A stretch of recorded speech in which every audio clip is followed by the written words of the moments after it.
Ah, the Olympics. There's not much to say other than that. It's the most popular sporting event in the world. Having a collection of events where people all around the world participate is genuinely novel, especially when it was originally just some European schmucks just throwing stones at runners in a stone rink. Joking aside, it's the one time where the world puts the bullshit aside and showed that world peace can be achieved. We just choose never to do that. Now I can hear what you're about to say. Jayson, I would have never seen you as a sports guy. Well, you aren't too far off. I've never been a particularly athletic guy. I tried playing sports as a kid, like basketball and tennis. I think I mentioned that last one before. But I was never good at them. And I don't really watch sports games either, as I don't find them all that fun to watch outside of the occasional hockey games, since it was a Salt Lake City staple and I like the violence. Don't judge me. With all that said, since I lived in the Salt Lake City suburbs in 2002, when the Olympics decided that they wanted to hold the events in the area, you can say that it did leave an impact on my life to some degree. Why they decided to hold the events in Utah, I will never understand. It's kind of a random place when you really think about it. It's like, hey, I have an idea for the next place we can put our events. Why don't we put it in Mormon country? There's nothing crazy about that. You can believe me on that. I could go on about the crazy shit they had to go through to make it happen, but that's not the point of this video. The mania tours to Salt Lake Games were real, though. I remember there were markings on the logo all over the city. I remember them being on the highway overpasses, but I think they removed them. Or maybe they weren't there in the first place. It has been 20 years. It was so crazy that my teacher at the time completely covered their entire desk with merchandise. That was the point where I learned about the Olympics. I didn't know much about it. I was only 5 years old at the time. Ever since, we had a tradition to watch the Olympics on TV. At least I did.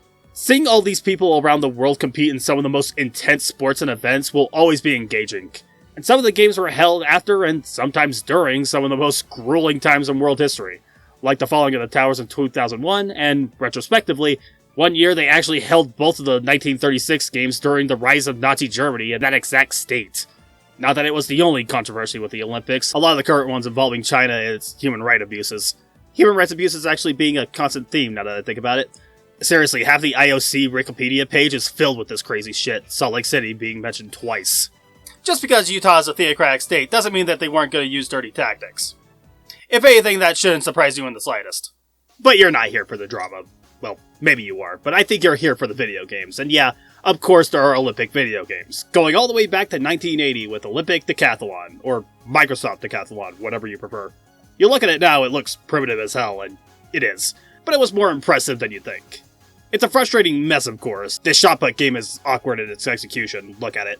The hurls is a mashing pay machine using 2 buttons for both legs and another for jumping. And you do the same with the pole vaults, but with the added condition that you have to plant the pole at the right time while mashing the hell out of those buttons, otherwise... Yeah, you do a lot of multitasking, and it does work fine, like the javelin and long jump. The latter has you pick the speed, which seems a bit pointless. In fact, about half of these games do this, probably because they weren't confident that you'd mash your fingers enough to make the goal. My biggest problem is that the majority of these games have some complicated-ass button combinations, and they change them for each game. Look at the instructions for long jump, now look at shot put, and now look at 100-meter dash. All of them completely different, with the exception of the long jump and high jump being consistent. Even the 100-meter and 1500-meter play different. Like, hello? But hey, at least this game tells you what to do. The rest of the PC games, from what I discovered, don't do this. I've tried summer games from Epics, and I could not figure out the control, which is an issue when you have about 50 buttons to worry about, and even more issues with added conditions. For this reason, I made the decision to remove all the remaining PC games, so nothing from Epics, none of the Daily Thompson games, no Hess games from Hessware, no Winter Olympics for the Atari 8-bit or Commodore 16, no 92 España for the Amiga, no Sergei Bubka, whatever that is, and no Alien Olympics or Caveman Olympics. It says it all. Tell me in the comments if any of these were fun or not, because I don't have the patience. I got enough to go through without all that anyway, especially certain games that you're definitely more familiar with, and I'm sorry if those are the only games that you're interested in, because those are going to be a lot further down the line. But I assure you, there is some entertainment to be had here with the rest of them, so just bear with me. With all that said, let's start off with the first to be officially licensed by the International Olympic Committee, developed and published by Konami. You're going to see their name a lot today, as this would start off a long-running series for a couple of decades.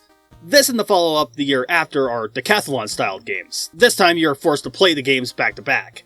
Track and field consists of the 100-meter dash, long jump, javelin throw, hurdles, hammer throw, and high jump. You have 2 run buttons that you're mashing to the point of snapping, and you have an action button mostly to adjust the angle of the jump or throw. Realistically, you only have 2 buttons. Using both of the run buttons will make you slower. That's great design, isn't it? I also noticed how strict some of these qualifications are. 100 meter is fine if you remember to use only one of the run buttons, and the hurdles is similar if you find the perfect timing over the hurdles themselves.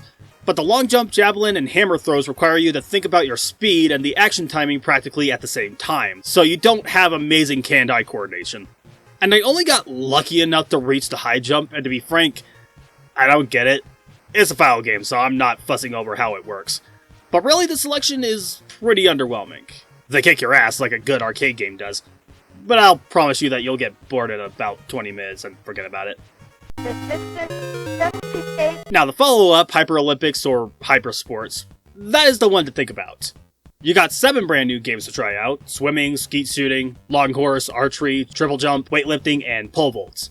I don't have anything to say on weightlifting or pole vaulting. I could not for the life of me get past triple jump.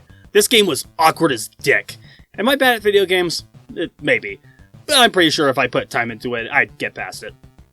Archery before it sucked ass. The fact that it's overhead with a moving target, and you have to get an absurd 2,400 points, it's not pleasant. I got the world record by pure luck. I still don't know how I got that done.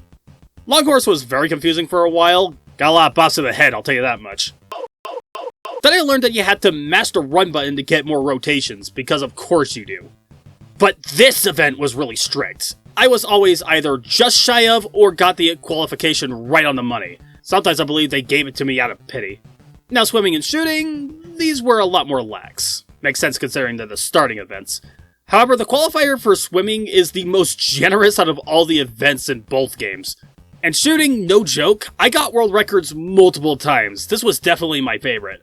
The arcade difficulty aside, I thought both of these were pretty fun, despite all my bitching. Is it $8 on the eShop worth of fun? Well, you'll probably get your money's worth, but I'm not sure they are. I get that these arcade releases are a novelty, but hamster, come the fuck on.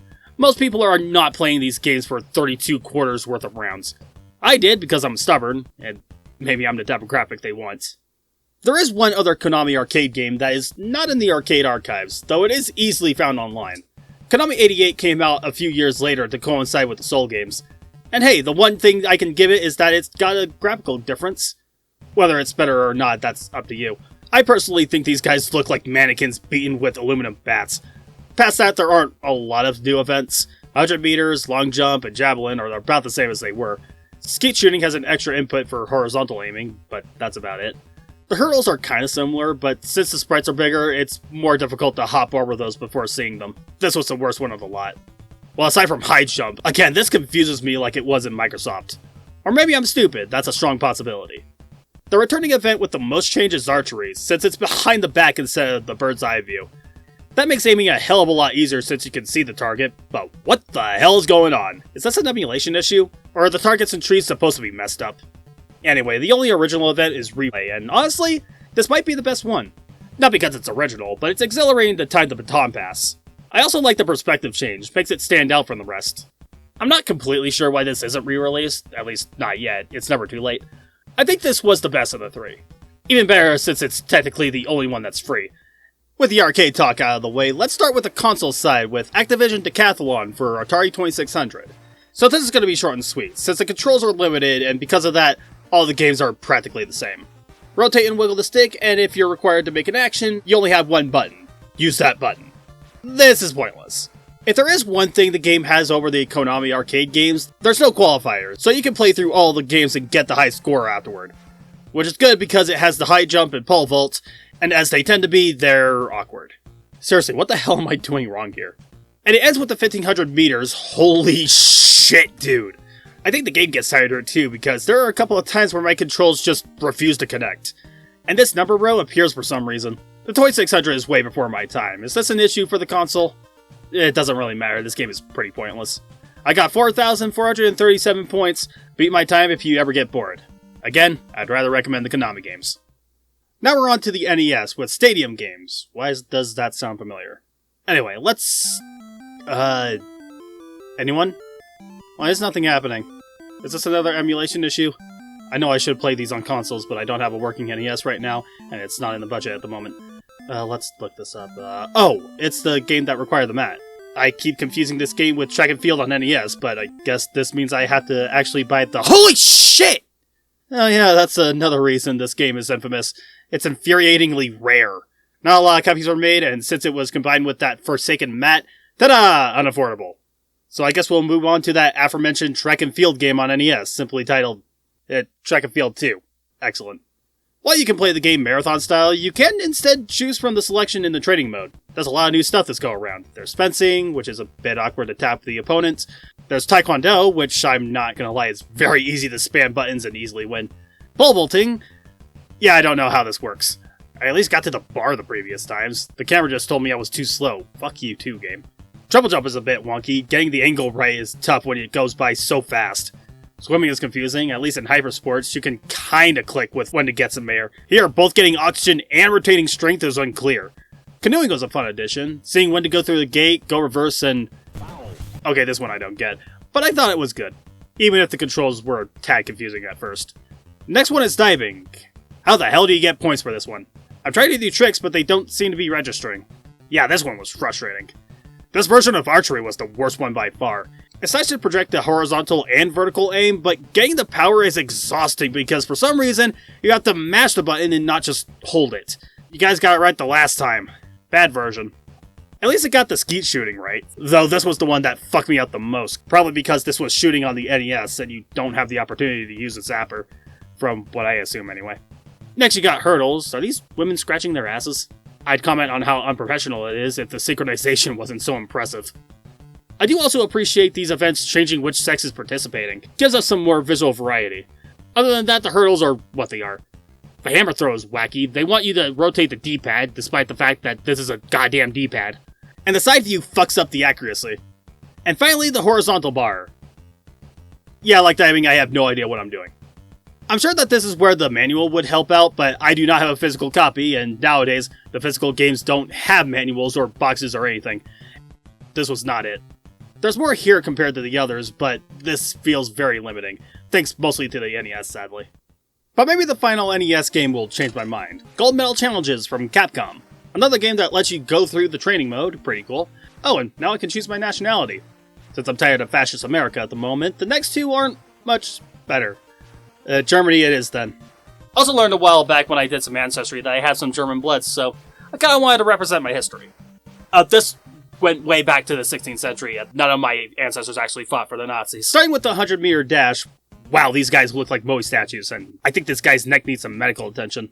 Also, what the hell are the cameramen doing? Keep the camera still, dipshits. This is where I expected this wasn't going to be fun. This smashing game is clunkier than usual, and I took a break before playing this game. I could go further with javelin, shot put, or high jump, but I'm not wasting your time. The swimming games are decent enough, but timing your breaths feels out of sync. I honestly don't know how to explain that. At least this is where I can finally see what we're missing with weightlifting. Oh, come on, I'm so close! And I spent. I never thought I'd say this for a video on sports games, but this is the bottom slot so far. The NES was notorious for its bare sports titles. Nintendo's seal of approval be damned. So we can only assume the rest will be smooth sailing. But let's jump back a year and... What the fuck is this clown music? Track Meet by Interplay, our first of many Game Boy games, and this is exclusive to the handheld, which tells me that they put enough effort here to make it passable at least. And with 7 events, I can only hope they didn't botch it. Yeah, that's about right. Look at this fucko, he looks like Shemp in a Fleischer-style Three Stooges cartoon. But yeah, 100 meters is standard, javelin is standard, long jump is standard. Pole vault seems standard, by that I mean the bar falls when I didn't go near the fucking thing. Hurdles feels like a luck of the draw if you go over the damn things. Or you can phase through them like Ultra Instinct Goku. Shot put feels stiff, given that you only have a couple of cycles before... Yeah. And weightlifting is probably the best it's been so far, though the mash fest is just as painful. Also, I hope you haven't been drinking every time I say mash, by the way. I may as well keep track of how many times I say that damn word. One more for the counter, the fact that you add 5 kilos every consecutive round, you will not feel your fingers for the next 48 hours after that much mashing. Not even counting the other events where you have to match as well, so add another 48 hours there. That's all fine and good, standard stuff for a Game Boy sports game. But this time we got a story mode, and I have questions. You have to do the events in order against some, what I can only describe as stereotypes, and hope you get more points than them. I only went against 2 of them, because the second guy literally cheats, and it makes me uneasy in more ways than one. And I thought Great Tiger was wild. At least he had some charm to him. This is just rude, and I'm not saying this as a racial slight. No one seriously calls out this bullshit, and I lost by a landslide because of it. Also, the first guy was just silly, just a brain-dead, probably American stereotype. And I hope it's the only stereotype they were going for. Ugh. But he hits like a truck by the end, and he just straight up goes under the bar. Thankfully, we both lost that one. It's a cute addition to the Olympic video games, certainly the most unique in its tone. But I doubt that title will last too long. Alright, we're on the Genesis. Holy shit, these cartridges are massive. Why are some of these Genesis cartridges twice the size of standard ones, and why is it always Accolade doing this? They did this for Bubsy too. And considering they're behind this, I have some questions. This is the first winter games for the video. There were a few on PC, but we're not touching them as we established. It starts off pretty charming. You see these sleighers and skiers pass by, and the snow behind them reveals the credits. It's a great way to lower my guard once I learned that this game is nigh unplayable. First off, there are 8 events. Skating is simple by mashing the action button and tapping left on the D-pad to turn. Cross-country skiing has you mashing or holding the action button, depending on the incline. And biathlon is like cross-country with added shooting checkpoints. The rest are trash. And the reason boils down to the frame rate. It's ambitious getting 3D polygons on the Genesis, but this makes the game feel like a worse version of a 32X game. Terrifying to understand, I know. I guess you could compare it to Star Fox several years later, or more comparably, Stunt Race FX, if you remember that game. I can tell you to play that game on NSO, and if you hated it, and I'm sure you will, make sure you understand that this is worse. Because the frame rate is pitiful, the input lag is impacted to a point where you will wipe out on the bobsled, or crash after jumping off the ramp, though that's also a control problem. Because these events don't tell you how to fucking do shit. At least the replay video feature makes it sting a little less. Kind of. Slaloms has a different issue, because the screen is squished to a third of the screen, you can't see the flags in order to go between them. And I know the snow on the lane is supposed to be lighter for you to understand where to go, but you barely realize that while playing the event, which means, yeah, fuck this shit. Summer Challenges is similar, yet a tad better. It has the easiest form of archery, only because I don't think it has any wind speed, which is half the challenge of fucking archery.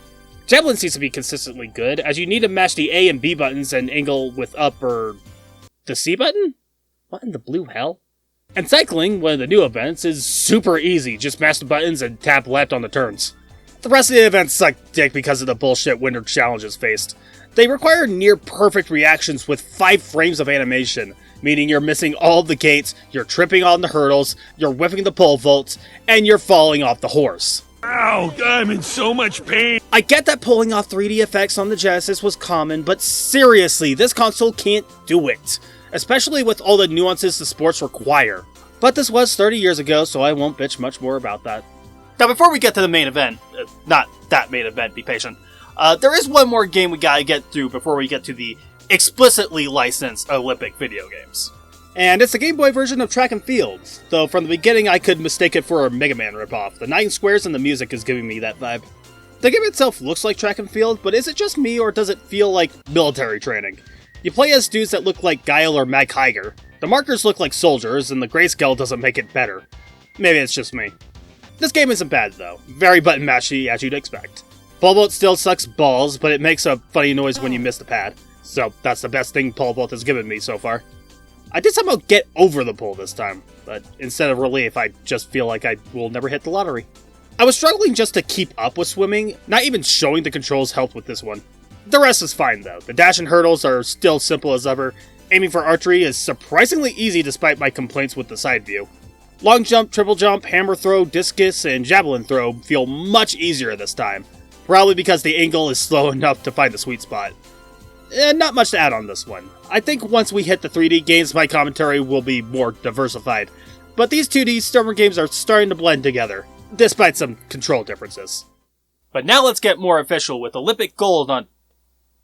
What the hell are these faces they're making? This guy looks like he's about to get thwacked by the pole. This guy looks like he got his balls tapped by a dolphin. And this guy looks like he found a $2 bill on the track. Yeah! Anyway, US Gold presents Olympic Gold. I wonder if they got the license just for the name alone. Anyway, let's practice now. Oh my god, the matching is strong with this one.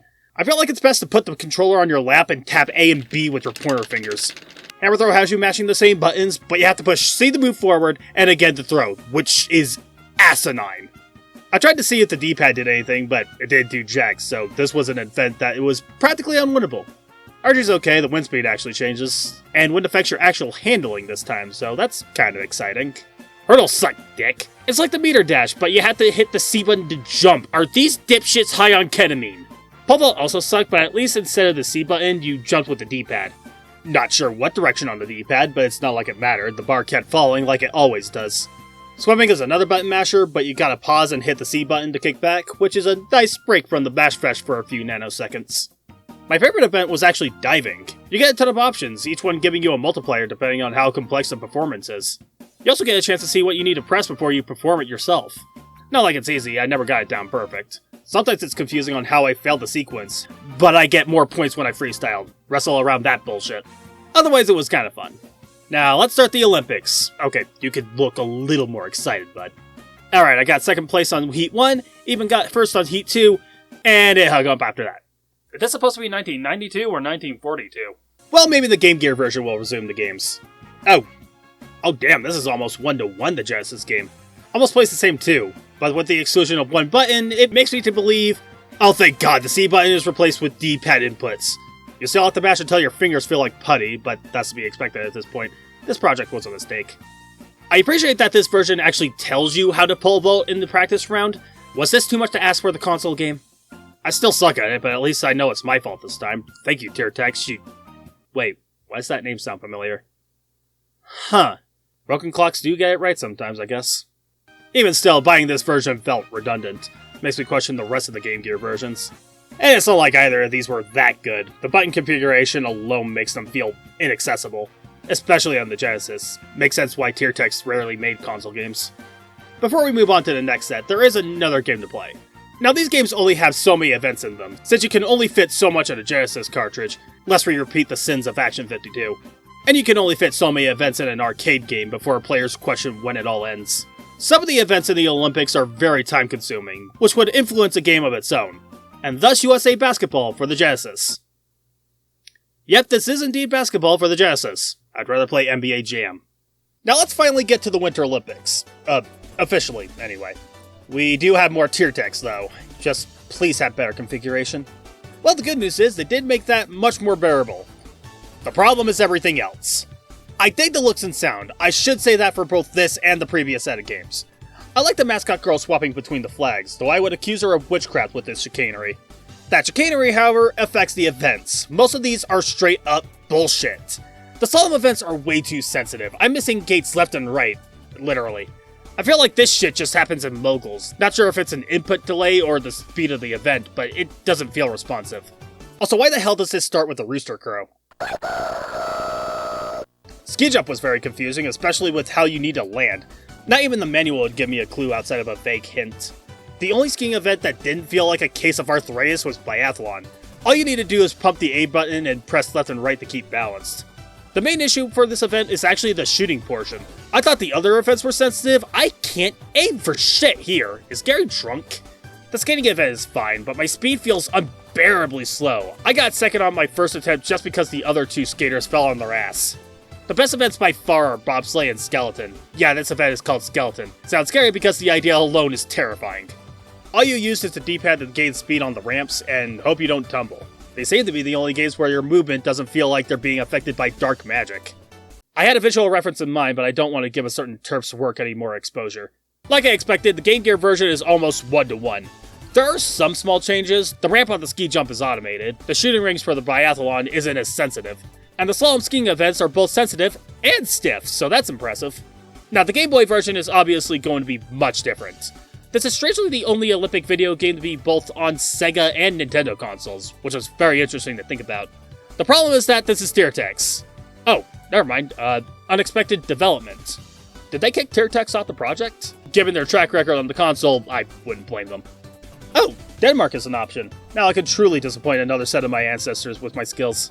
Well, to be fair, I'm actually very impressed. The skiing events feel smooth as butter. I feel like I can control myself this time. The biathlon is neat, having to rhythmically tap left and right to keep your stamina full enough to get to the shooting range. And the shooting range doesn't feel like ass. Okay, it still kind of feels like ass, but it's better than previously. The bobsleigh is still just as simple, though a little jittery. And I wish I knew when the turns will hit, but it's fine enough otherwise. Not all of it works. I couldn't quite figure out the timing of skating. And timing on the ski jumps feels awkward since I can't figure out how to balance with this angle. But other than that, this was the best of the set, and that's very shocking. I think the monochrome visuals also help with the wintry feel.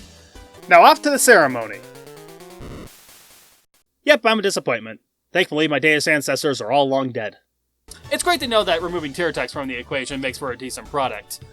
But I think you guys are getting a little sick of the samey visuals. Can't understand why. So for this set, we're going to start with a game that's not really based on the games themselves, but actually based on one of the mascots. Oh boy. This is Izzy, or Hi-Rez as it was the first CGI mascot. It was also named What Is It, because it could transform into different things, and also because nobody could figure out what this thing was. Izzy is also, to this day I believe, the most reviled Olympic mascot of all time. Literally no one knew what this thing was, even the creator. But people were making their fun little assumptions. My favorites include a little mutant monstrosity that was born in the toxic dump of somebody's imagination, the most malign product to come out of Atlanta since Dude Coke, a bad marriage of the Pillsbury Doughboy and the ugliest Californian raisin, and the most popular, sperm with sneakers, which is honestly the most likely. I wasn't kidding when I said that this thing was hated, and the fact that Izzy was the first to not only get a video game based on it, but also a cartoon special, even though every one of the previous mascots would fit better and be more welcome in those mediums, maybe except Beijing, but I'd rather that than this. It's kind of insane.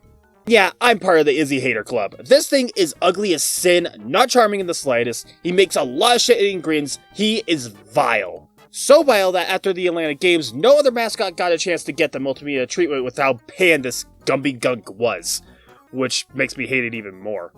And thus we play Izzy's quest for the Olympic rings to feel my annoyance. So there's a little tutorial animation that teaches you the basic moves, and then bombards you with shit that doesn't matter.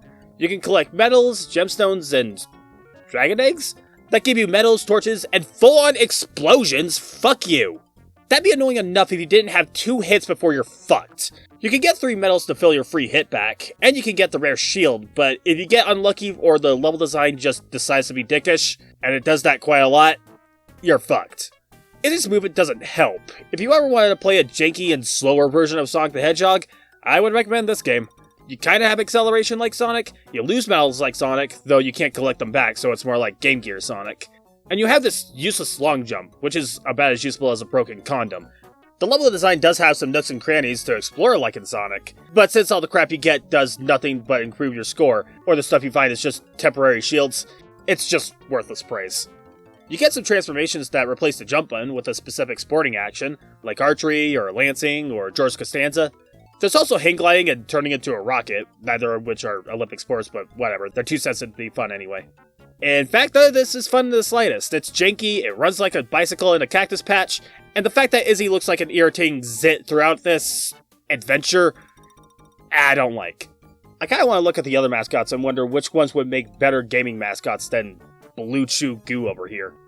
Yeah, I think I'm gonna do that. In fact, it sounds like a really fun thought exercise, pun intended. And I hope you enjoyed that little detour because Atlanta 1996 has the largest set of games compared to the rest of the others. Yeah, I can't really tell you why, honestly. Officially, we got the Genesis and Game Boy versions by Satan's Dildo, but this is also a transition to the 3D consoles by another developer, so I expect better performance and a different perspective, because if we have another 2D game on a console made for polygons, I will have my way with the torch.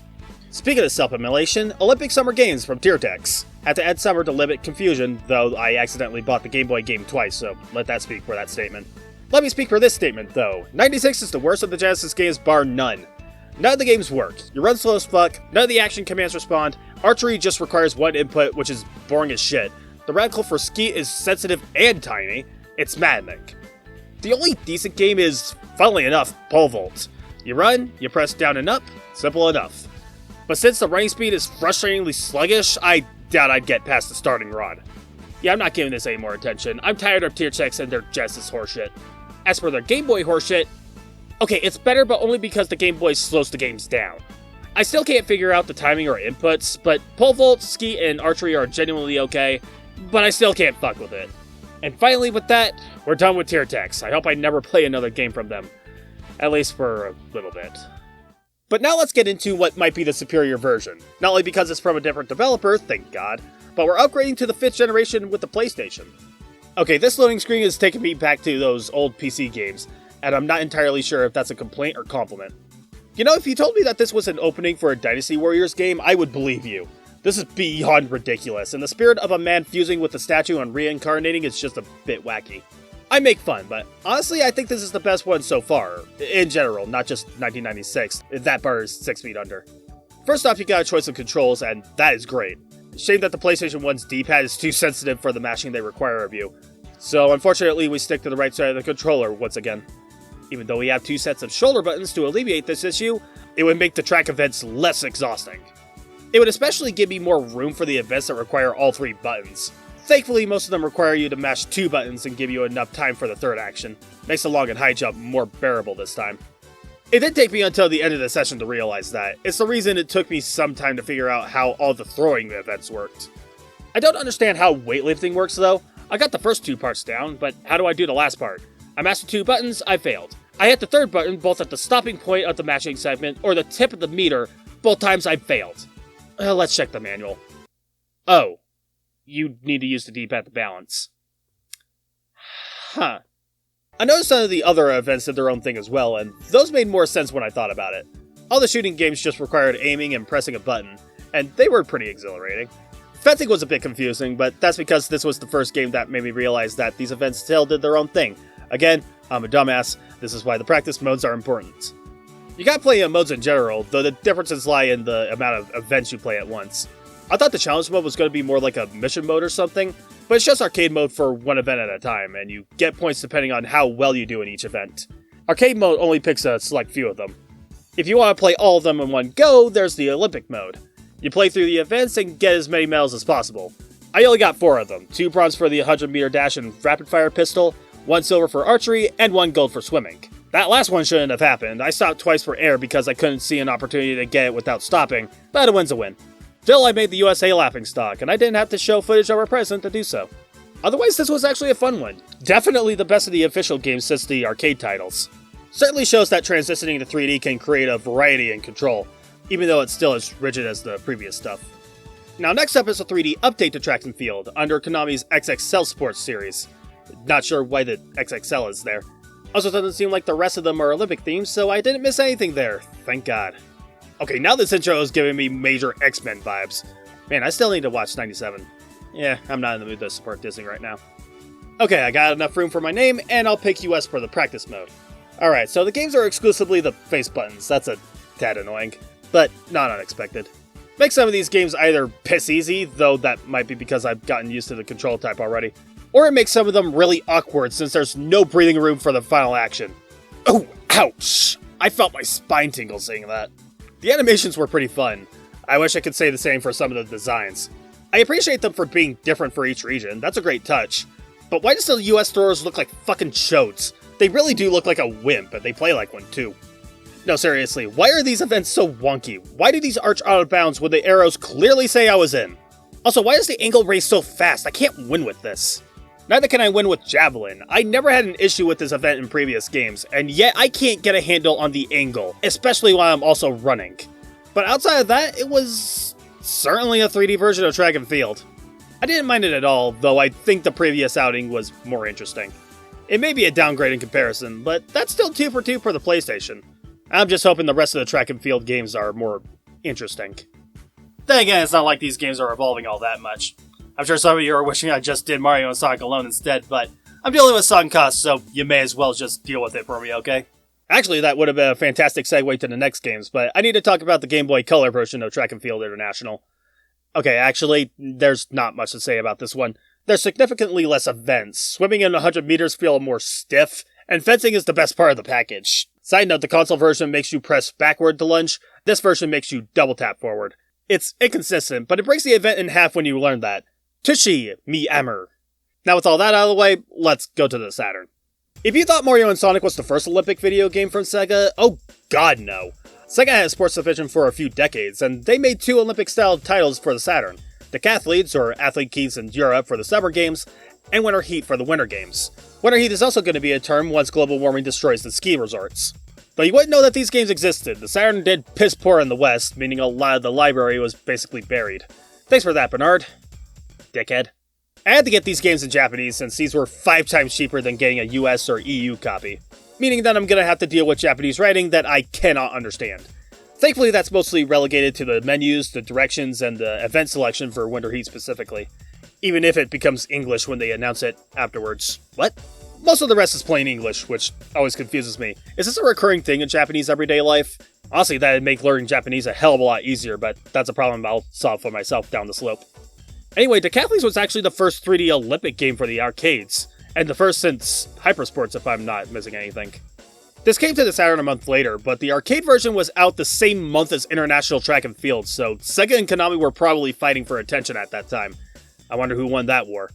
Well, it doesn't matter who won then, because shortened to the point, I prefer Decathletes. I do prefer Athlete Kings as a title, but that's not what it's called in the USA, so Decathletes it is, even if it sounds like a linguistic mistake waiting to happen. It's got like 1 event less than ETHTAF, but even with the language barrier, it felt more cohesive in comparison. It also helps that I love the look of Dickleets better. It's much more stylized, like look at this guy. He looks like a black Hercule and I love him, even if he is British. Also, this is so Robotnik coded, I approve of it. Germany is the only yikes though. I cannot with this face, dude. He looks like he punches his own dick in order to orgasm. I also appreciate less button mashing. That's a good change of pace, ask my hands. Indeed, the lack of pain is preferable. Not all events are created equal still. Pole vault has returned to becoming a confusing mess. I'll get brownie points for being classic about it. And yeah, the running events are still button mashy, but the rest require some more timing. And I love how you get visual instructions before the event. It's very appreciated. Though I'd appreciate it more if they changed the arcade buttons. This did confuse me initially.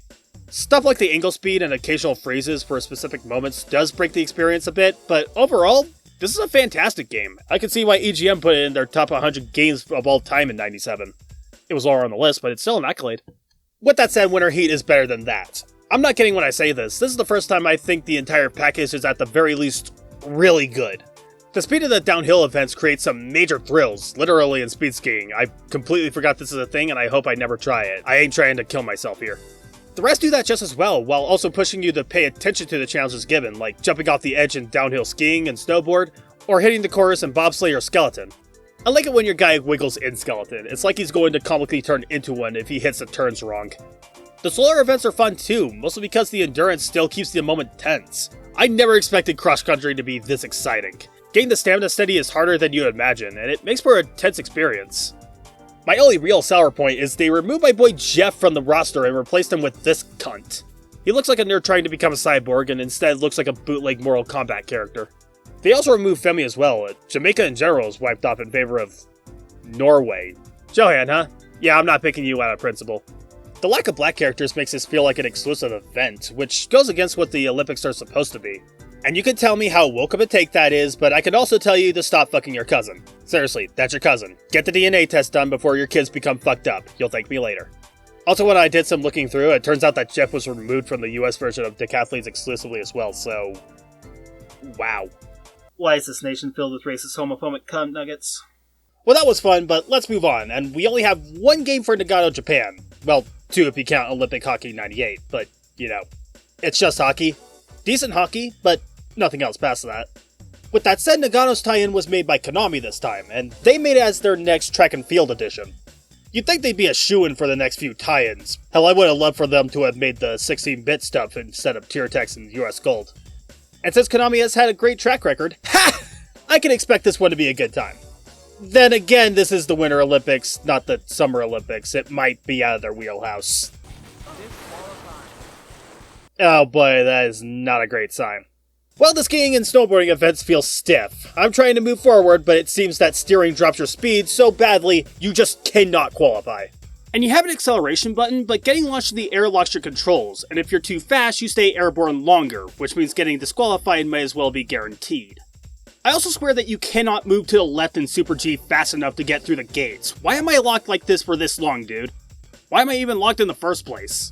That is a problem with the rest of the event types, but at least you're given control fast enough to at least move around. A similar problem happens with the bobsleigh and luge. Getting speed at the beginning almost feels pointless, since you can't get enough speed to get the qualifying time. You don't even get the thrill of worrying about getting tumbled thanks to the sluggish speed. Speed skating and short track... Okay, these are fine. There's still a form of sluggishness that makes the racing feel improbable, but I think you can get it if you really want to hate yourself.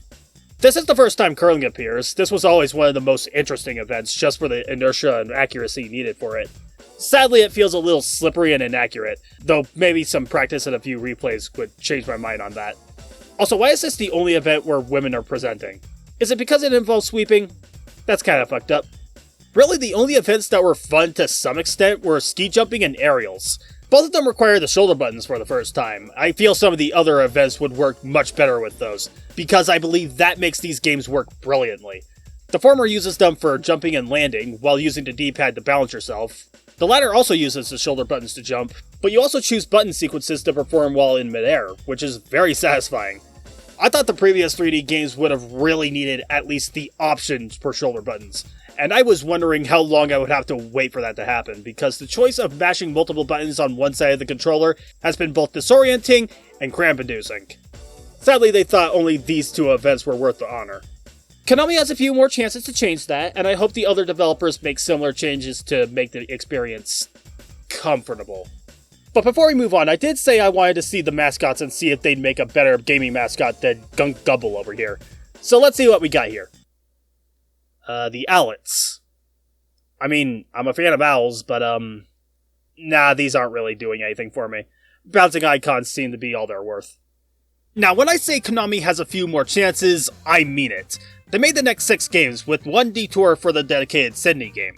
We start with International Track and Field 2000. Ugh, a lot of them have button mashing. This is a test of endurance for me, and my biceps have gotten rock hard at this point because of this madness. And again, why is hammer throw so hard to aim all of a sudden? Wait, is that Chuck Norris? I am also getting so tired of lopsided button mapping. Can we either use the D-pad with the buttons, or match the shoulder buttons with one face button for specific actions? Maybe that was an option here, I didn't look through them. I didn't think about it for some reason. First time with canoeing, race canoeing, not the gate stuff from a while back. And I struggled at first because I thought this was a mashing game. Thankfully you timed the strokes, which is very relaxing. There was also diving and horse. Those had you picking a list of styles and hoping for the best. I don't quite get how diving works. I think you mash the square and circle buttons for the first cycle and try to aim down quickly to dive headfirst, but the scoring felt inconsistent. Horse was also inconsistent, since I missed the timing for the springboard twice, didn't finish the sequence, and still got first place. You tell me what the hell happened there. I think compared to the previous track and fields, I like this one kinda better. It's mostly a button mashing hellscape for both, but at least this one had events that didn't have that crap, even if they felt inconsistent. Now, I was expecting to not talk about the Game Boy version like the rest of the handheld games, not because the events are out of this world, they're still button mashing hand aches. At least 1500 meter allows more easing during that event. But when I saw that this had a story mode, that got me pretty interested.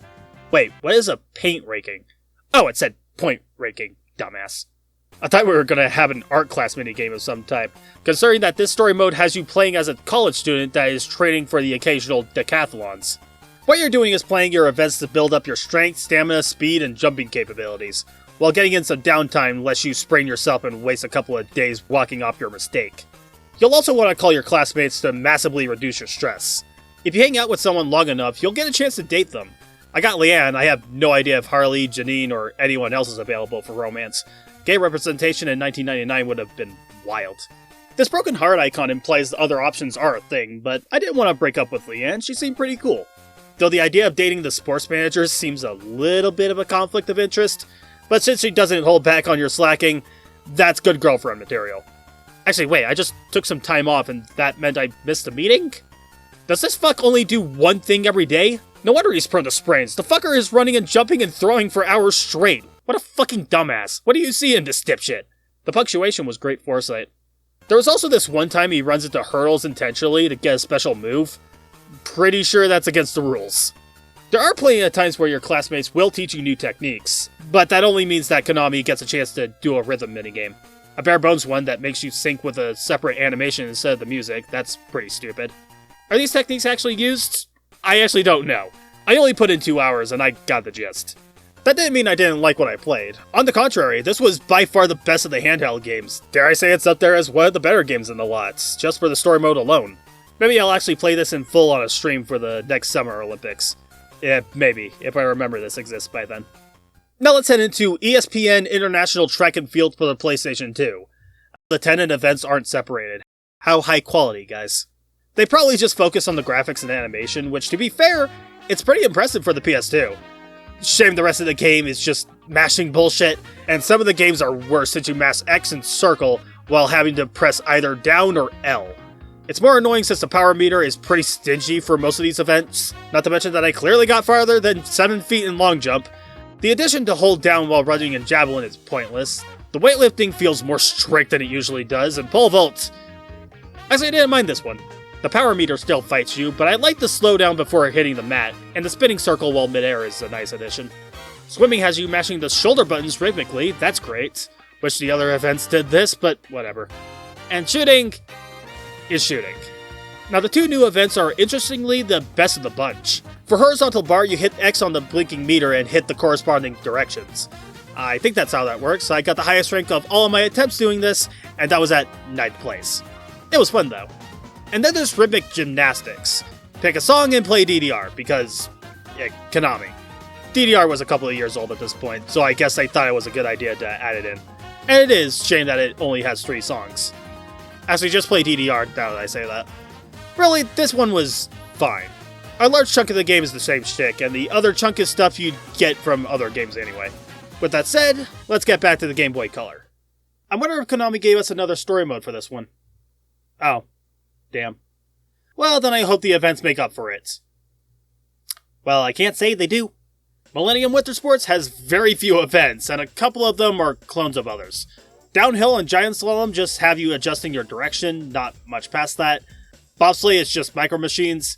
Ski Jump is easier than the last handheld entry, since you can see how you can adjust your angle in the air. I wish the jump didn't feel like it was delayed. Same with Halfpipe, getting the timing for the off-ramp feels off somehow. At least the tricks are simple enough, just repeat the directions and you're golden. You do the same with aerials, mashing the buttons at the start is painful as ever though. The best bet is skating, just rhythmically tap the D-pad and the A button. Yeah, this is kinda boring.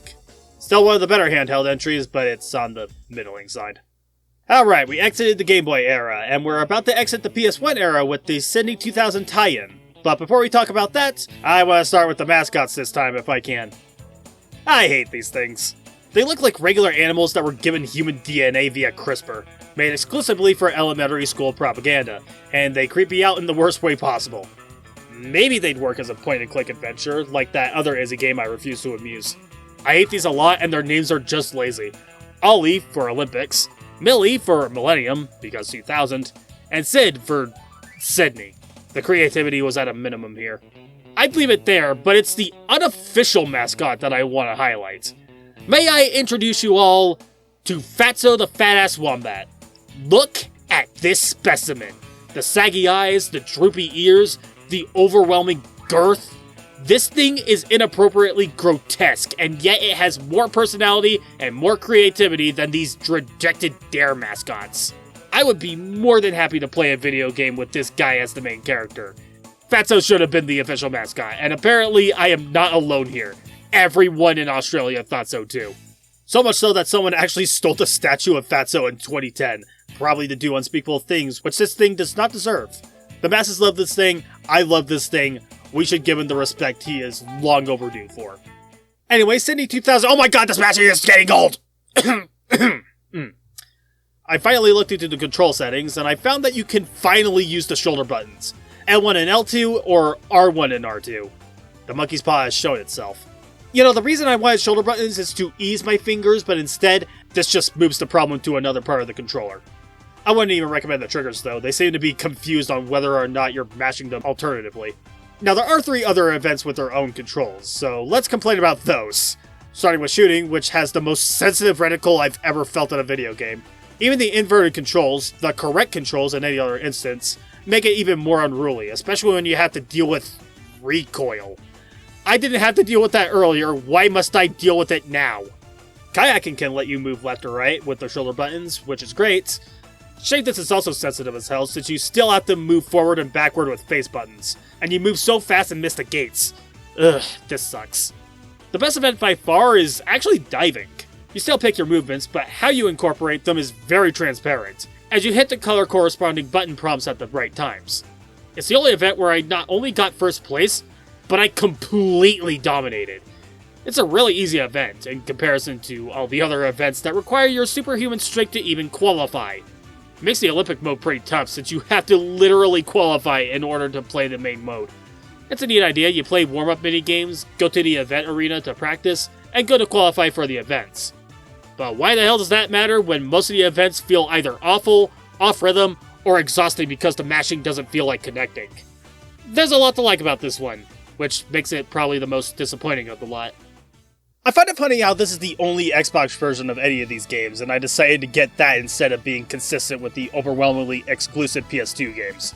ESPN International Winter Sports 2002, a lengthy title to serve as an appetizer for the Salt Lake City entree. Well, that appetizer didn't start great. I mean, the intro is pure 2000s, and that's great and all, but the downhill and slalom are pretty stiff. Well, more so slalom was. Downhill took way too much time to get down. The speed and accuracy were a little awkward for me to get down, and I'm more than willing to say that that is a me thing. Slalom was ass though, I will not take responsibility for my error here, and I am not going to blame the country of autism for this mistake either. Putting those to the side though, this one is actually a keeper. I'm confused as to why K90 ski jumping and K120 ski jumping have different controls, but both of these were fun versions of the event. Moguls actually has a rhythm to it this time, thank God. And there are so many tricks you can pull off, thanks to the manual for telling me that. I wondered why I wasn't getting higher than 8th place. Halfpipe has a lot of tricks to do too, depending on the placement of the meter and which face buttons you press. That's a neat addition, though I'm not sure if the glowing portions provided more points. I have to assume so. Speed skating is another button masher, sure, but this time you have to slow down on the turns. And it warns you when you do so, because the camera angles do obscure them. I very much appreciate that. Bobsleigh is really fun, even if I'm super bad at the turns. Again, autism is not at fault here, I'm just a terrible manager. This was also when I realized that the women were selectable by pressing down.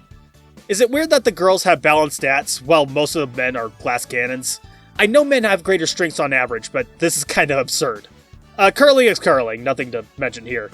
And this game introduces figure skating, which is the only gender-specific event, which is odd. Men's figure skating is a thing. Why is that a restriction? Oh wait, the ski jump actually doesn't allow the women. Oh wait, they haven't had this event for women until 2014. Who were they putting in this committee, dude? Anyway, figure skating is a rhythm game. Not surprising considering Konami. But instead of DDR, it's DDR in a different skin and lacking the face buttons for dual inputs. Instead, the face buttons are used for these time segments.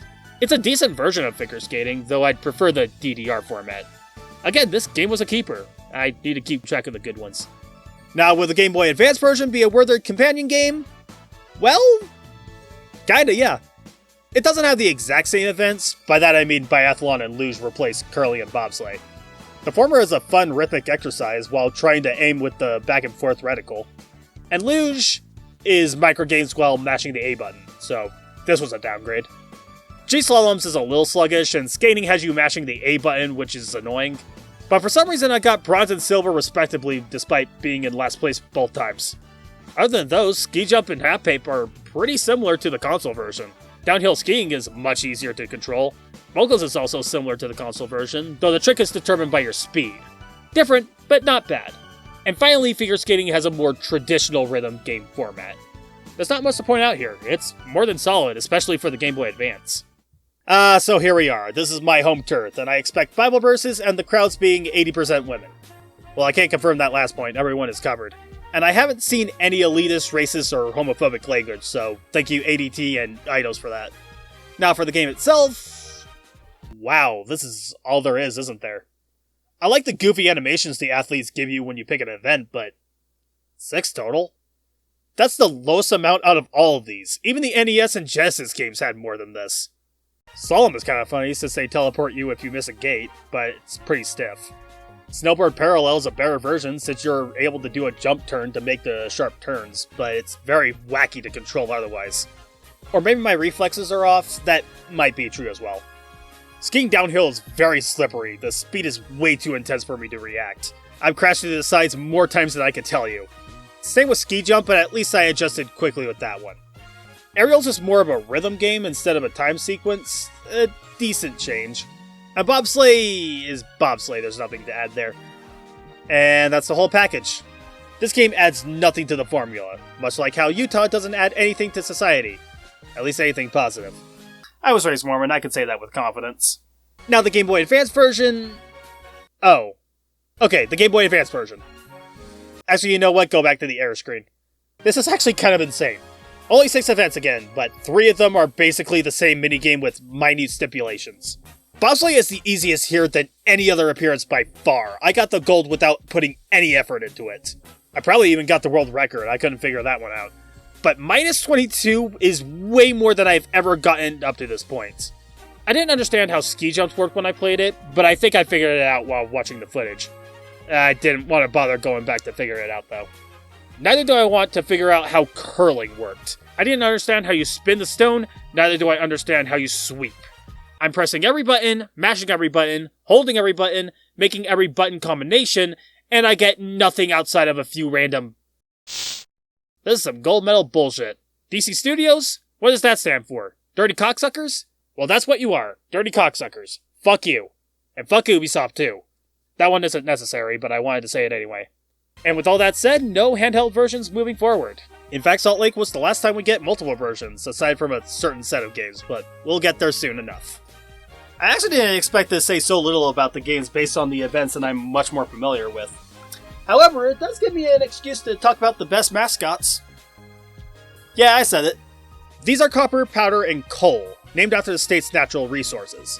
Not like I care about all that, these designs are fantastic. 3 of the state's most common animals that resemble the Olympic traits that these 3 portray. They even have charm necklaces that have Native American petroglyphs to celebrate the heritage of their tribes. The designs do look very simple, but there's a lot of smaller details that help them be more interesting in my opinion. I'm sure that's all nostalgic preamble, but I look at the rest of the mascots and most of them just don't compare. I also have to give Otto some flowers. In order to represent the Paralympics seems to fit quite well, and he's just cute and charming like the other 3. Obviously, I would have killed for a video game based on these guys. For some reason, Sly Cooper comes to mind, just without the thievery. Or maybe rabbits and coyotes are pretty sneaky fuckers. Alright, that's it for Salt Lake until 2034. The fact that Salt Lake City got another chance is insane, but as long as these guys come back and we get a video game based on them, I won't care. But let's move on to Athens 2004, and would you believe me that this is more content-packed than Salt Lake 2002? Not hard to do, I'm aware, but holy shit, Eurocom went crazy with this one. 25 events, 10 of those events using the dance mat, can't really utilize that at the moment, 64 countries to choose from, and a slew of game modes. That's pretty incredible. Now, the countries and modes aren't really worth going into. Anyone can code in over 60 flags, not to slander coders. The 25 events, though, that's a little overblown. 4 of those are swimming that use the exact same control scheme. And there are 6 track events with 3 separate control schemes. One of which is the button mashing type, another being the same while jumping over hurdles badly, and the last is a first-person mode using the control sticks for steering and speeding up, while looking after your stamina. So realistically, there are 19 events. But that's still more than every other game so far. And to be fair, there are plenty of unique and mostly creative control schemes for all of these. The long jump has you mashing at the start and pressing L at the perfect time. Similar triple jump, adding that you hit the landings with L at the perfect time. High jump has you rhythmically hitting X and circle for each foot and hitting L at the right time to jump over the pole. Pole vault makes you hit the run, then hit the button inside the box you create during the run. Javelin throw has you mash the button and then use the left stick to angle the throw and hitting L to throw. Discus makes you rotate the left stick, then angle with the L button. Shot put has you hit a button to set power, and once again the angle. Okay, that one's the least interesting. Men's floor exercises has you mashing and then hitting the face buttons at specific times. Rings has you using the control sticks and mashing the shoulder button to hold the position, then hitting the sequence to land. Vault has you mashing the button to perform bullet time so you can hit the sequence for enough time.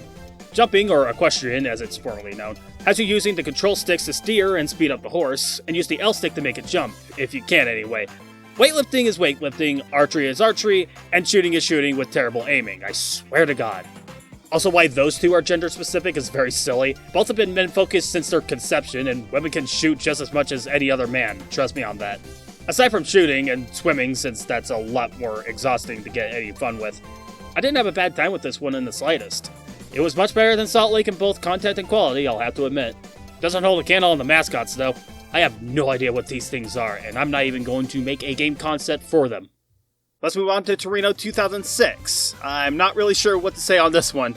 First off, I haven't really talked about the graphics and sound on these games, and while I can't comment on the sound outside of the constant color commentary, which was also a thing for Salt Lake and Athens, though when talks about the looks, I think it's a far cry in comparison to the other 6th-gen entries.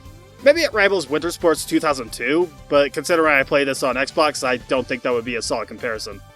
Oh wait, this was also on Xbox. Oh well. The PS2 wasn't known as a technical powerhouse, but you can get some good shit, and I think this is one of the best looking licensed games at the very least. The colors, the details, the smooth modeling, it was a good upgrade compared to Athens. I only mention all of this because it got me more engrossed in the games, especially the difficult ones like speed skating and skiing. Ouch. The 3D titles really wanted to get the pain across. Ski jump was also pretty difficult, since you gotta bounce yourself the whole way through, which is challenging when the ball in the meter loves to move around. Surprisingly, luge and bobsleigh were easier than those, though getting rhythmic with the button presses at the beginning is a strange inclusion. Cross country tends to be one of the more consistently fun events, despite rarely appearing. Getting creative with your stamina really made this one the standout for the collection. And 49 Games thought it was a great event as well, since 3 events involve you going cross country. It is one of the few events where I got decent times in, because a lot of these events felt a lot more unforgiving. The downhill events have always been a bastard, sure, and speed skating tends to be pretty sluggish because timing the skates always felt broken. But the rest of the events felt broken compared to other Olympic Games. I compared it to Winter Sports 2002, and now that I think about it, this really is a major downgrade in comparison. I'm not sure if this segment was cohesive, though to be honest, this game didn't feel cohesive in the slightest. So I think that works well. Now let's end the segment with the mascots. A snowball and ice cube with blobby anthro bodies. I guess I can see them as mascots for a Lolo-styled puzzle game? Maybe I'm just thinking of Fire and Ice, I don't know. These things are a bit too simple as a concept. Okay, before we move on, I gotta cover a couple of bases. There was a game based on Asterix and the Olympic, a movie I'd never watched in full, and don't really have a lot of interest at the moment. I am familiar with the property, and I like the comics and games I played in the past, but this one was European only, and the consoles for it aren't region-free outside of the DS. And I could emulate the console versions, but I've never had a good history with PS2 and 360 emulation, and DS emulation is as fun as digging into an ingrown toenail, so we'll leave it alone. There's also a game called My Game About Me Olympic Challenge, a game that was also based on a comic, this time of the web variety, made by Double Fine. Sounds pretty cool. The problem is it was a Flash game, and since Flash has been dead for several years now, it's not a game that's easy to access now. Maybe it's swimming around, but I'm not in the mood to go slushing around Google for it, so again, we'll leave it be. Now let's move on to Konami's final entry, New International Track and Field. Wait, really? That's the title? Damn you Nintendo and your asinine influence! These are some crazy designs though. There's an old martial artist with the largest mustache anyone can have, same with a black man with an afro the size of his own body. This muscle-bound woman that looks like her face is being strangled by her eyebrows. And god, this is the most 2000s emo punk girl I've ever seen. Not a complaint though. Okay, that's charming. So there are only 8 playable characters, though there are plenty of special characters you got to unlock, which I have not. I was taken aback with Ashley being a guy's name, not really familiar with it being masculine. Holy shit, I didn't know Styx could have breasts that huge. I think a run would snap her spine easier than a Kit Kat. Now here's the deal with NITAF. You don't have all the events available at the start. You have to play the career mode events to unlock them, and because of this, and mostly because the triple jump was too stingy on the timing, I couldn't play all of them. Or at least I didn't have enough patience to play the event all over again just to get better at it. It's not like I'd get much more than what I already experienced though. It's a DS game, therefore the touchscreen was the main method for these events. You're sliding left and right over and over, or you're tapping the screen, or you're constantly creating circles. I wouldn't believe the rest of the game would be much different. That said, I'd rather take swiping on the screen wildly over mashing buttons for up to a minute. At the same time, it does make the events very easy. I know I complained about the triple jump, but that was one of 11 events that I couldn't grasp. Maybe the other events are just as bad, but I want to say it's the exception. I wouldn't mind trying the rest of it in the future, maybe, but for the sake of the video, I don't think I need to put much more time into it. It's decent at the very least, not a bad ending for track and field. At least it gave us Yoko. Shut up, we all have our types.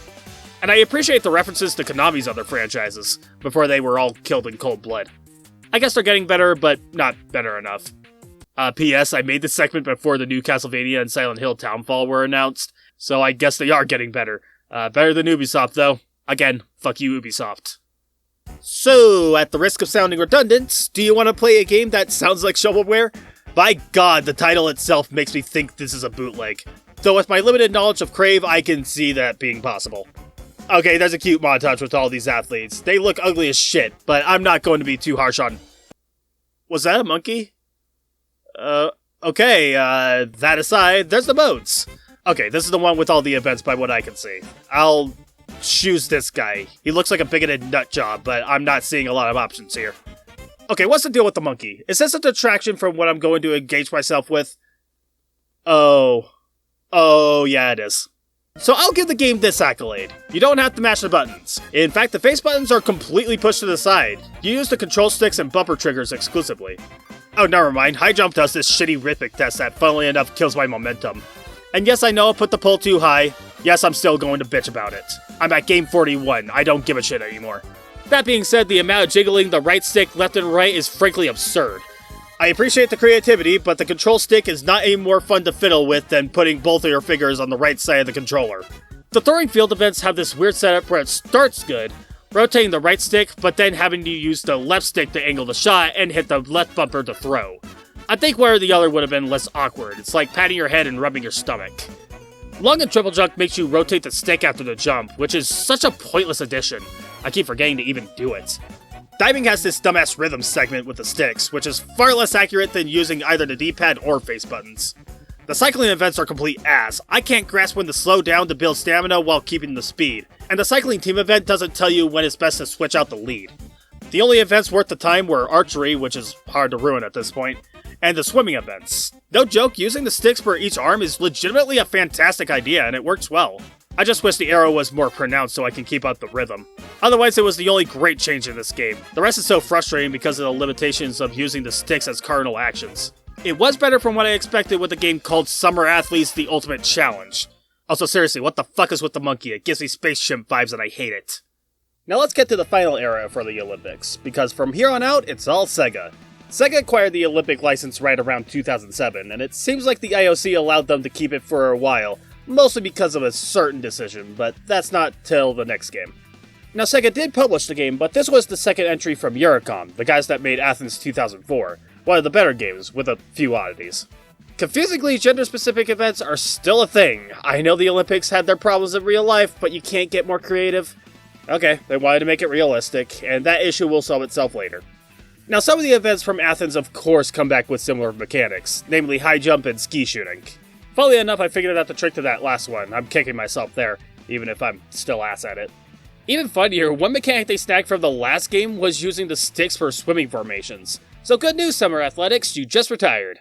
I don't like the addition that you have to build a meter to dive in, though. This was an issue I had with most of the track events as well. It left me hitting false starts plenty of times. It was so finicky. I either did that or I was left in the dust and got 8th place. Ugh, what was wrong with just holding and releasing a trigger? This was the reason I couldn't get far in the Olympic mode this time. I just played the practice mode versions of the events, which isn't really fun. I guess I could have done the competition mode, but there was a reason I didn't, and I don't remember what that was. Not to say it spoiled my opinions on these events, in fact, most of them weren't half bad. I did praise the swimming events after all, startup notwithstanding. Shot put, javelin, discus, and hammer throw all have their own mechanics, the latter of which being weird, as you need to follow the ball in slow motion and determine the power. It's strange, and it also made it embarrassingly easy. It'd be more fun to reuse the shot put or discus style. Why they bother making these different seems like a waste of development time if you ask me. Though then again, this was also for the diving games, which are a lot more fitting, and just as pathetically easy. The 1500 meters was also made different from the other running games, just wiggling the sticks and slowing down when your stamina heart is depleting. I won this easily and I didn't need to run behind other runners to build stamina back up. Similar as cycling, and because the stamina meter is a thing, I could actually figure out how to chase a cyclist unlike last time. And finally, outside of Skeet, the other shooting games and archery are just as easy to win. Never thought I'd get a near perfect on rapid fire of all games.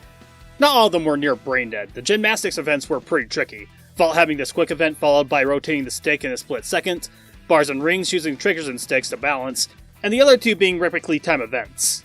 The events were pretty fun though, even if the QTEs are a little tricky to anticipate, looking at you floor exercise.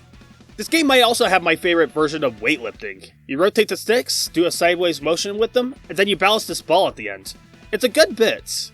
I wish I could say the same for the remaining other games. Table tennis's debut feels like a crapshoot. I don't even know what you do in Johto, access to the tutorial be damned. And kayaking, well, the footage speaks for itself, doesn't it?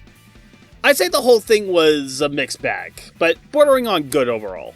But the real question is, would it be better with plumbers and hedgehogs in the spotlights? Of course, with Sega Mitts on the license, they were obviously going to milk as much as they could with their spiky mascot, but they thought of something more enticing. When the announcement came at the end of March 2007, people were pretty upset. The idea of a Mario and Sonic crossover was what everyone wanted since Sega went third party, and the first one we get is something so mundane. I can understand that, but at the time I thought it was an excellent idea. You have two of gaming's most popular franchises, with characters being based on their athletic prowess. Why wouldn't you put them in the most popular sports event in the world? Sure, Sonic would kill in the track events, Luigi would kill in the jumping events, Shadow in the shooting events. You get the idea, but I can remove the fanatic tendencies to make this work. I think it's a better idea than putting them in a platformer, personally, since these two franchises have two very different philosophies. Mario being around puzzle solving and overall athletics, and Sonic being around speed and exploration. Well, the 3D Marios involved exploration too, but you understand what I mean. There's more to think about in a platformer, or an adventure title. Not saying it couldn't or even can't happen, but a sports title would be easier to put together. Then again, a Mario and Sonic RPG would be a great idea, but I'm getting off track here. Now, I never got around to the first game. I didn't get a Wii until Christmas of 2009, and while I did have a DS, the RPGs and platformers on the system were more enticing to me. Why would I want to play a sports game on a handheld instead of a console? And when I got the Wii, Winter Olympics was already out, with London not being too far off. And I also have Winter Olympics on DS somehow, but I'll talk about those when the time comes. In comparison to those, the console games I mean, obviously the Wii version is not as polished as the later games, but I didn't hate my time with it. Unfortunately, they really made you understand what the console was about. Every event requires shaking and pointing and moving both the remote and nunchuck, and even removing the nunchuck for no valid reason. This makes every one of the field events feel so inconsistent, with the exception of hammer throw. That one is pretty easy to break. I never got anywhere with long jump, triple jump, or javelin throw, because getting the timing and speed of the movement is inconceivable. I don't get the timing for high jump either, but I somehow got the highest height with Yoshi of all characters, and I generally don't understand how. You are meant to find what characters would work best in each event, since they all have their own stats. Not like it means that much. In fact, I got the world record in 100 meters with Bowser of all characters. I mostly went random with the characters as a result, but the final set of circuits need more thought into that. Yeah, my playtime was mostly with the circuit mode, since you need to play it to unlock events. Even still, Meteorite Circuit was too much for me, especially 3 hours into playing this, so I left 3 events locked, including one of the dream events. These are the things that make the Mario and Sonic games stand out from the rest of these games, evolving existing Olympic events to games to the death, fitting for two of gaming's prominent sociopaths. Though, disappointingly, these are pretty lame. A desert sprint with hurdles and items, table tennis that gives each rally a point and gives characters special attacks, fencing with a health bar and giving characters special attacks. I'm glad I didn't get the last stream event, I'm sure it's just as pathetic. Wait, this looks 10 times more interesting, what the hell, man?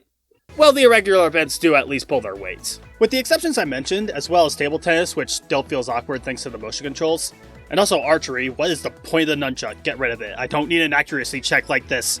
Aside from those, I was still surprised with how fun the events were. Skeet is super accurate thanks to the pointer, and getting a chance advantage with this heart mini game makes it a little more tense. Trampoline is a bit sluggish when jumping at the beginning, but the randomized QTE segments make it intense without being a waggle fest. Canoeing has a similar QTE segment while rhythmically pushing the remote and nunchuck. Fencing is always exciting, even when it's super awkward to control. Thankfully it isn't here. And the VIP here is the swimming events. Since it's not only one of the more relaxing events, each character has their own motions. Vector swims like a crocodile, so you swerve left to right, and Sonic swims like a lunatic, so you just shake the controllers. I also appreciate the life vest on Sonic. I like that character consistency. The character given to this title really pumps the game higher than many of the games here, I'll admit. Now, to make my younger self kick himself, I think the DS version is better. There might be some bias there. I've always preferred the DS's touchscreen over the Wii's motion controls, especially in the earlier years. It's also worth noting that not all of the events were touch, probably because the DS was on the market 3 years at this point. While the Wii game was barely a year into the console's life, it still needed to prove the Wii's worth. Let's start with the touch events first, because the majority of them revolve around just going left and right, and then sliding diagonally to the top right. Or in the case of Javelin, go diagonally bottom left, then top right. Why the extra step? Even still, it makes these events more manageable compared to guessing how much motion you need. Outside of those, you got swimming that has different motions for each character like the Wii version. Trampoline gives you a series of motions that mostly work until the angles come up and the fast pace confuses the touchscreen. Hammer throw makes you draw circles until you're ready to throw. Archery is much better, giving you a spinning reticle for accuracy instead of using the nunchuck's inaccurate motion. Ski is far easier here, mostly because of the smaller screen, I believe. And fencing is weird. You use the stylus for lunging and the D-pad and buttons for movement. I'd say it's weird mostly due to the format, but it works otherwise. Now, there aren't as many events that use buttons exclusively, but they were some of my favorites. Cycling uses the shoulder buttons to pedal and the D-pad to move and grab stamina bubbles. Table tennis is far more fun, though that's probably because the hitbox is way more forgiving. Also, you get to move in this one. Maybe you could on the Wii, but the tutorial didn't mention you could. And Dream Boxing uses the face buttons to jab and the shoulder buttons for defending. It's also funny how there's a Dream version of boxing, but no regular version. Then again, it'd probably be visually redundant. Dream fencing and table tennis feel way more redundant than they were in the Wii version. Also worth noting that Dream Race is similar to the console version, but in a different arena. It's very interesting, though I like the Sky Island aesthetic over the generic Mario desert. There's also Dream Basketball, which is just a series of free throws toward flying baskets, and the basketballs occasionally have power-ups. And the final two Dream events are Dream Long Jump, where you fly into the sky towards rings and power-ups, and Dream Shooting, which is basically House of the Dead with robots instead of zombies. All of the original Dream events here are far more exciting than the Wii version, to the point where I wonder why the Wii version didn't go more ham with them. But that better leads to why the DS game is better. There's just more character here, and I really wish I'd played this game as a kid. Though since I got the following game on DS, I don't think it mattered too much. Before that, let's get into the standard Vancouver game first, of course. Though honestly, there's not much to talk about here. It's probably best that this is the last of the standard Winter Olympic Games. But with that said, it's the best feeling of the Winter Olympics for the most part. The ski jump is a little too complicated, finding the sweet spot for the jump, but the rest is standard. The skiing and snowboarding games feel far better. Aerials uses the sticks to perform tricks, which is different, not really better or worse. Parallel slalom feels tight in its turning, but I'm still horrible at the turns. Skating feels better since you have to lightly mash to keep the speed other than... The bobsleigh, luge, and skeleton just have you balancing with the sticks. Nothing complicated there. Yeah, there's not much to say past all that, since there's not much here to begin with. But if you want to play any of the winter games, Vancouver is certainly the one I'd recommend. Though let's be honest, if you were playing a Vancouver video game, it was this one. Though if you don't mind, I want to start with the DS version first. This is the one I'm more sentimental with, and starting my session with the Wii version of Olympic Games had my right arm sore as fuck, so I wanted to start casual. I don't remember how we got this game. I think we got it about half a year after it released. But I did enjoy my time when I got it. Most of the events were fun. I personally enjoyed the snowboard games, shooting, hockey, and curling. There were locked events though, and I never understood how to access them. Though for some reason I didn't notice the Adventure Tour tab on the bottom left until weeks later. Man, being an autistic teen was a pain in the ass. The story isn't much to write home about. Bowser and Eggman want to make their own winter games, so they kidnap the snow spirits to have enough snow to host their games. An escape spirit, Frosty, finds our two heroes, and also Toad, as they go on to rescue the remaining spirits, end the baddies scheme, and probably enter in the games themselves, because that isn't going to cause some logistical problems. Exploring the 6 worlds is pretty fun, and they are gorgeous even on the DS. The character-specific minigames aren't too bad either, except for Wario's. Fuck this shit. I also didn't know the Chaos Spear could be wiped off. That's kind of funny. And the writing overall is pretty fun. A few slips of out-of-character dialogue, but it's far and few between. But my main problem is, why the hell is Sonic silent in this story? I might understand why they need to be consistent with Mario's lack of conversation skills, but there ain't no way that this blue needle mouse wouldn't make at least a few dozen quips. Or Nintendo could be a little less stingy and give Mario some dialogue options. And Luigi too, while we're at it. Like, what is the point letting Toad put words in their mouths, huh? Anywho, the missions are a ton of fun, and they are a creative way to learn the events. I do find the prospect of finding items for the games to be a tad ridiculous. Sure, you need skates, boards, and rifles for these games, but why do I need only one hockey stick when the event is a 2-player event? And why can't I just rent the bobsleigh or the frickin' battle snow machine since they seem a little too big to lag around? I know that's very silly considering who these characters are, but still. And why do I need 2 completely different curling stones for 2 different types of curling? Do I really need a specific stone just for bowling? And do I really need to find Lakitu in 2 very different locations just to get the damn thing? Fuck you, Lakitu, I hope your cloud gives your dick frostbite. Well, at least it gives me one of my favorite events. I love curling bowling. In fact, I can't really say too many wrong things about these events. The AI for fever hockey could be a little less aggressive, but that's about it. I love the snowboarding games, mostly because you just require the D-pad and buttons. Though the skiing events aren't too annoying, despite some repetitive sliding. At least ski jump only requires a couple of slides and taps. Moguls isn't too shabby either, just rhythmically slide over the hills and do whatever tricks you want to pull. Cross country and biathlon aren't too bad since they just use the buttons.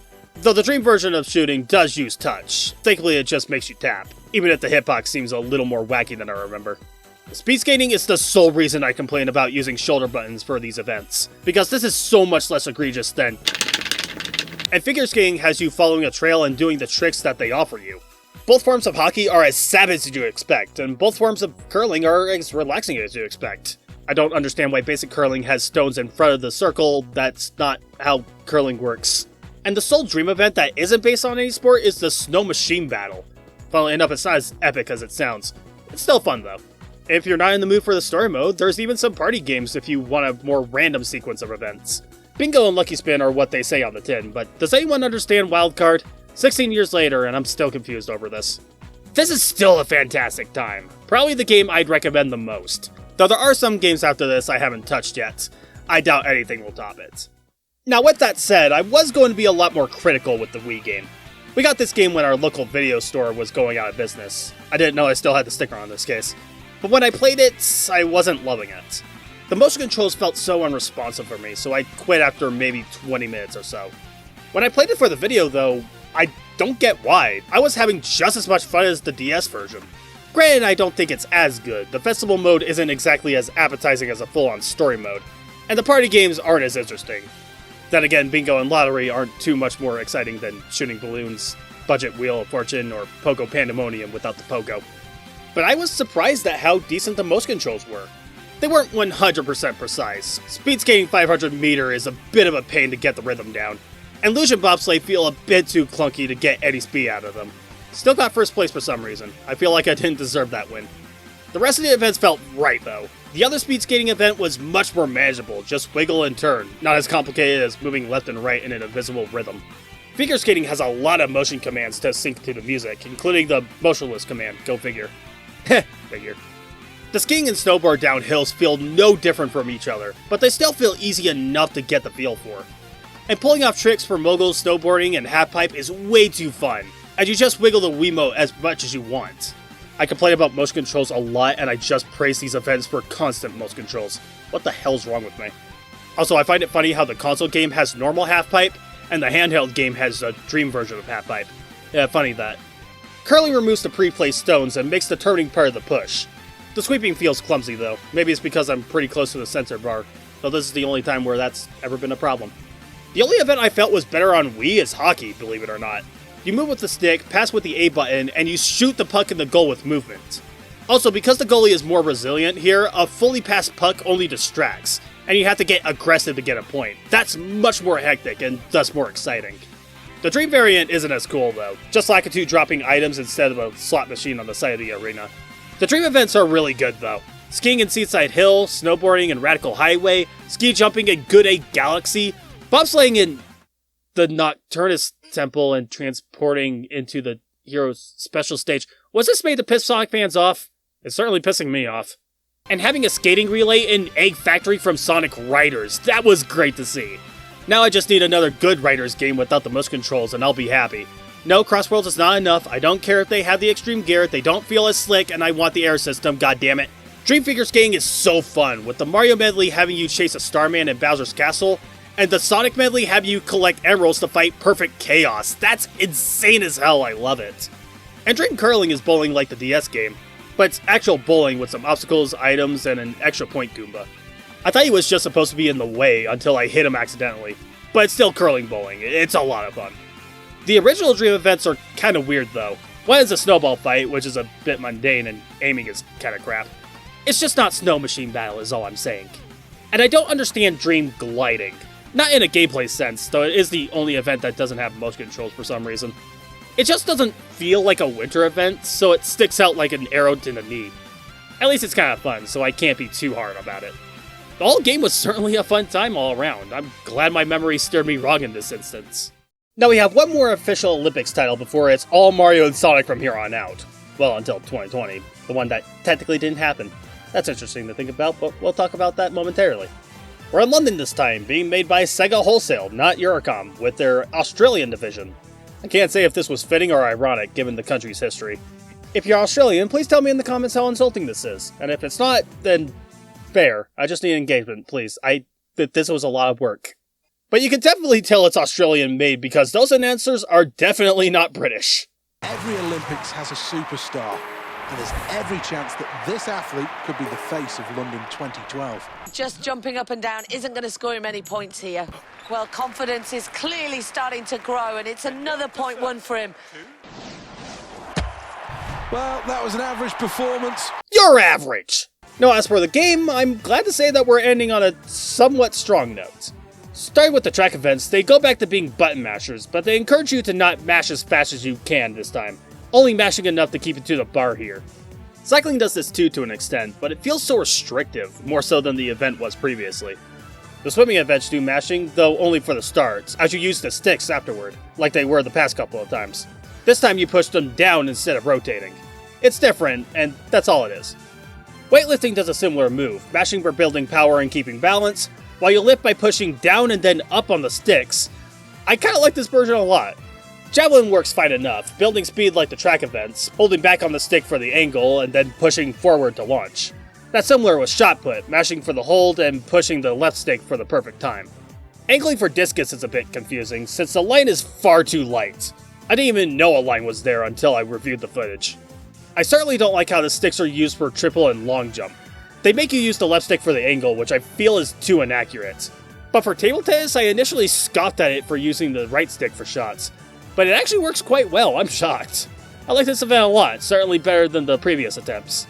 Archery has the right stick for the tension, left stick for aiming, nothing new there. And finally for the stick event you have kayaking. Better than the last attempt, but damn am I bad at this. You use the left stick to move, the right stick to kayak, and the triggers for turning so you can pass the backward gates.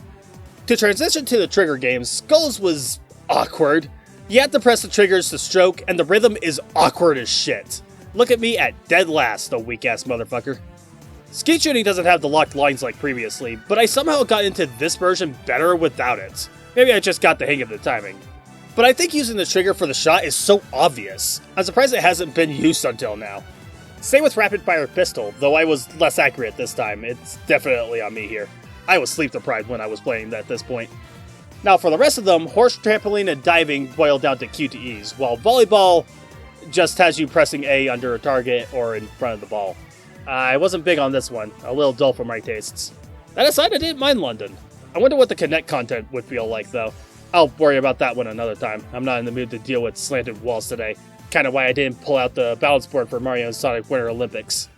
And speaking of which, we're pretty much on the Mario and Sonic train for a little while. So a choice for those that skipped to this segment, you simple-minded freaks. You missed out on the life sim and torture in the form of jizz, or as asexuals call it, masturbation. Now like the Winter Games, I'm going to start with the 3DS version of London. Partially to keep it a bit more organized so I don't have to switch between consoles anymore, but also I had a feeling I wasn't gonna say too much on this one. This is a launch window 3DS game, and that screams desperation to show off the features. And oh boy was I not wrong in the slightest. Obviously you got the touch games, those with singular motions being triple jump, javelin throw, speed walk, floor gymnastics, backstroke, and freestyle swimming, water polo, badminton doubles, tennis, archery singles, and fencing with the gyroscope moving the character. I'll get to that in a second. And there are games that use the microphone, like weightlifting, breaststroke, sailing to control the wind, and shot puts to yell out your force. Yeah, sure, why not? I don't need lungs. Now with the new features the 3DS got, they didn't want you to forget. Well, not so much with the 3D. The only event that really made it stand out was trampoline, and I think that's the only reason this game sucks here. It's kinda boring. But it is a decent use for the circle pad. That alongside the gyroscope get all the love. The circle pad is simple for most of the events it's used. Pole vault, marathon swim, handball, football, ring, cycling sprint, and kayak singles.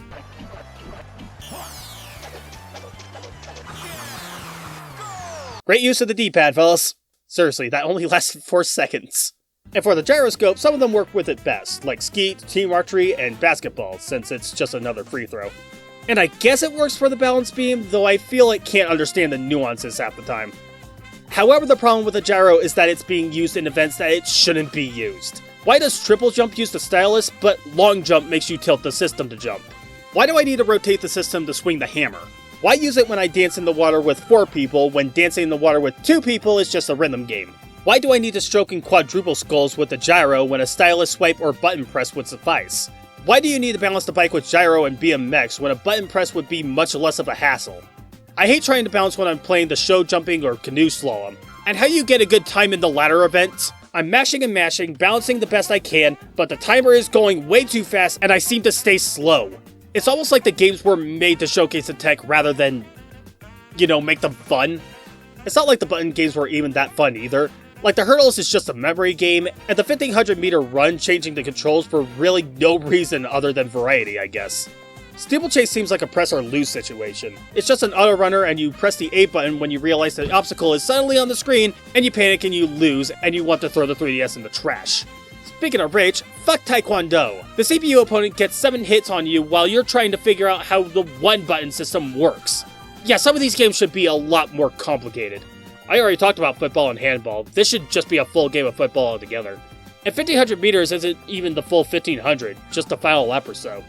I talked about Taekwondo being too confusing, and judo and wrestling are fine enough. But boxing? Nah, let's just have it be a waiting game for you to punch, and the opponent still beat you to the literal punch. All the cycling games, excluding BMX, go by way too fast. It's weird how they're even different events. And must I show you kayak again? And the marathon event? It's just pressing a button at the right time to grab a water bottle. What?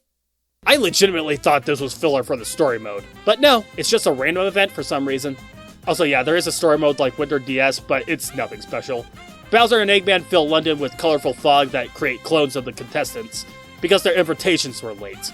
It's got its charm, but you don't walk around London. It's all a sequence of vignettes where Mario, Luigi, Sonic, and Tails meet with the others to fight Bowser, Eggman, and the other villains. Make some quicks and clog up the urn creating the fog.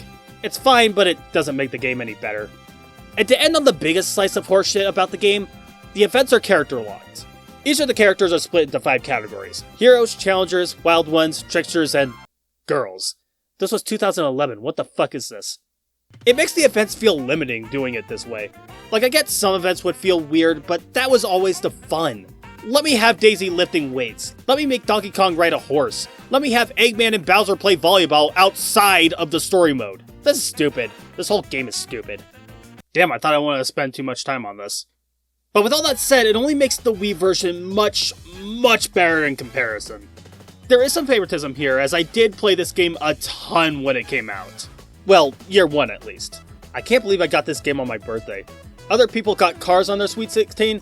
I got Mario and Sonic at the London 2012 Olympic Games, and a Dazzle Capture Card. What a fucking choice. Also yes, that is the full name of both versions. It is a mouthful, and I don't understand why they needed to have both the location and the year for this and the later titles. Now, like I said, I played the hell out of this game. Over 30 hours of playtime. Played a lot of Silver, since this was when I became obsessed with the character. Mostly out of pity.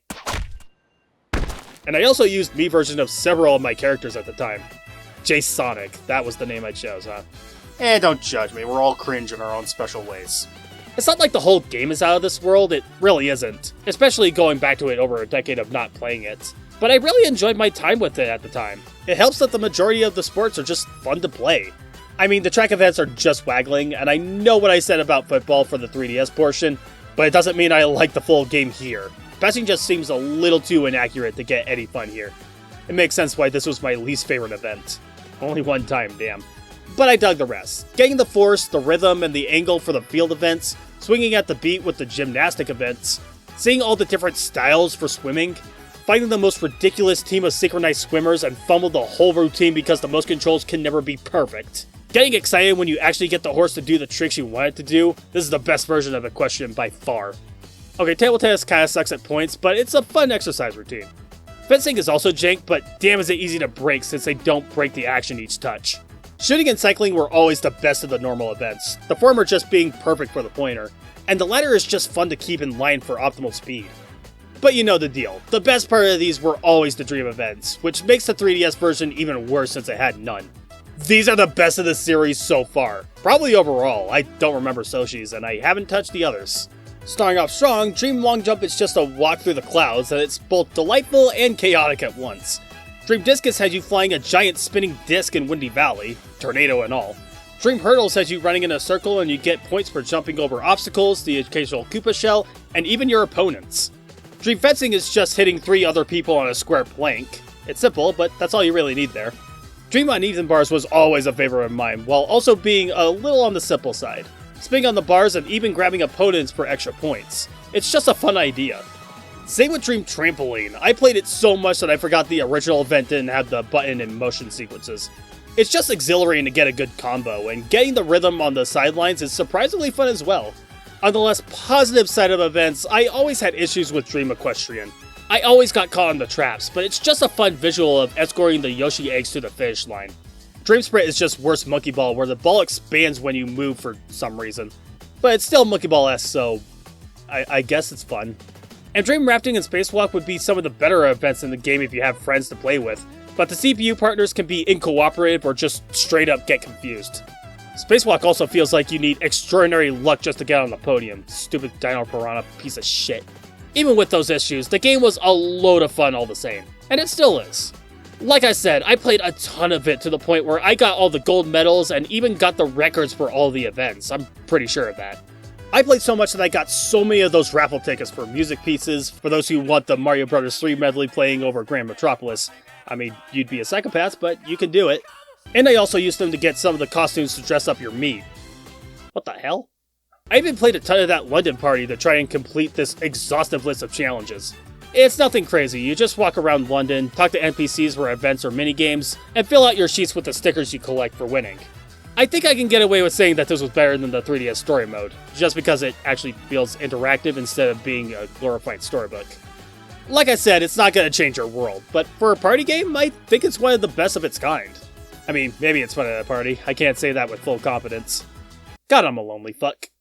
On to Mario and Sonic at the Sochi 2014 Olympic Winter Games. What the actual fuck? I did sample it back when I talked about Wii U exclusives over 3 years ago. Time can't hurt me anymore. The only bits I talked about, though, were how curling used both the gamepad and Wiimote, even though the former is practically useless. The sledding games used the motion of the gamepad, and bobsleigh having this camera view because they need to tell you that it has a camera. And I also thought the Dream Curling Golf thing was pretty fun. But that was the only Dream event I tried. I didn't even touch this kind of event mode, with 5 groups of 4 going against shadow doppelgangers in events. Nor did I mention this quiz game that just has minor changes like figure out the picture in the ring of smoke, or blow the balloon up by going through gates to see how many snowflakes there are. Literally cool. I was apathetic towards this in 2022, and now I'm straight up hostile towards this title. God, I do not like this thing. There's some neat stuff, half the Dream events are pretty neat. I talked about all-in-one curling being fun, I enjoyed Snowball Scrimmage, the motion for Roller Coaster Bobsleigh and Bullet Bill Sledge Race weren't as sensitive as the rest of the motion events, and Street Hockey wasn't too shabby either, same as regular hockey, but hockey is hard to fuck up. I should also point out that Short Track was better than it was on the Wii, just because you can figure out the timing. If only the rest of it was better than the Wii, because holy shit. Let's talk about the Wii U gamepad for a moment, since this is the main reason for the console's existence, but they do little with it outside of motion, which the remote can do just as well, the dual screen camera angles, and the camera for one event and a photo shoot for an Olympic record. The gamepad isn't horrible to use, I forgot how comfortable it actually is. Though you throw that out of the window when you have to swap between the remote and gamepad. Yeah, biathlon and technically curling are the only events to do this, but it makes them worse games for it. Speaking of which, is it just me or does the motion for the Wiimote feel broken this time? You see the circle on the bottom right corner? This should tell you the position of your Wiimote, and 50% of the time it's completely off the mark. By the time I got to Freestyle Ski Cross in that weird story mode or whatever the hell it is, Metal Sonic acted like he was having a glitch in the system. Didn't finish past that point if it wasn't obvious. Figure skating was a mess because the Wiimote couldn't figure out what it wanted to do. And the worst dream event, Winter Sports Champion Race, felt like a drag because the controls didn't wish to cooperate. What a waste of a cool concept too. Is my controller starting to become problematic? Nah, I'm pretty sure it's the game that's doing this. I'm serious, the game overall just feels worse than Wii Winter Olympic games in almost every respect. Ski jump is ass, snowboarding is worse, even though Slalom tried this time. If only the motion actually worked. By the way, this event was with the gamepad, so that's the reason why I can't blame the Wii Remote completely. The only new regular event, Slopestyle, is also a prime example of this. I fucking landed, you plastic... sorry, there's no reason to play this over Wii.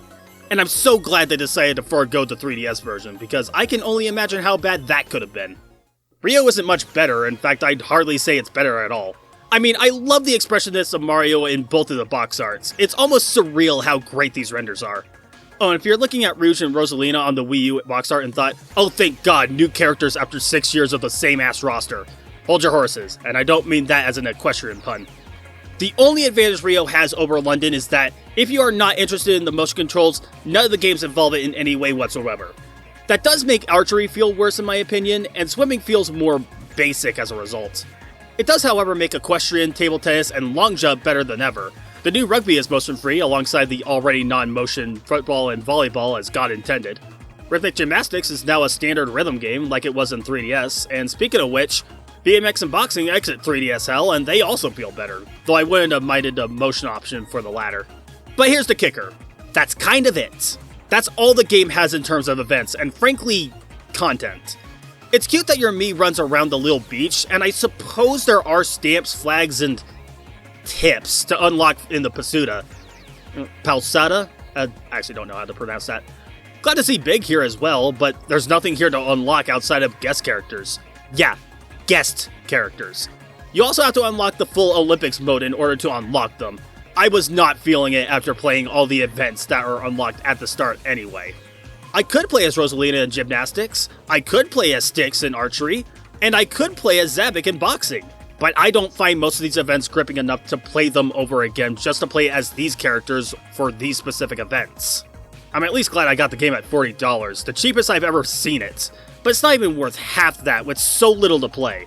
It has basic controls for all the events, it lacks the dream events, and any truly interesting modes to play any of that with. But at least the games weren't completely recycled from London. The 3DS was mostly London 3DS events with very few new styles. Archery is more like it was in the team format in London, using the motion for aiming. Boxing is an actual game of boxing. Equestrian is an actual event instead of a microgame in one of those marathon events I didn't bother mentioning. And football is an actual event, though handball is still a thing, probably only for the starter mode. Nothing to mention here, it's just your me choosing one of the two franchise-based gyms, and playing through the events to wait for Mario and Sonic to find the missing medals. Neat. I'm pretty sure this is the way to unlock the guest characters, though every character is event exclusive like London 3DS was. Except for your Mii as well as the title characters, like the narcissists they are. But hey, playing Sonic in golf feels oddly right, even if it's essentially a basic form of World Tour. Though the Plus version kinda hits with that random crap in the air. The fact that the 3DS version has some sort of dream events makes Wii U look way more worthless. At the same time, the game's idea of the dream event is add an additional thing to the normal variant. So if you want to play long jump with a spring, or javelin where you throw dozens of spears, or table tennis where the rallies change the panels so you get as many points from the last panel the ball touched, Rio 3DS has something for you, I guess.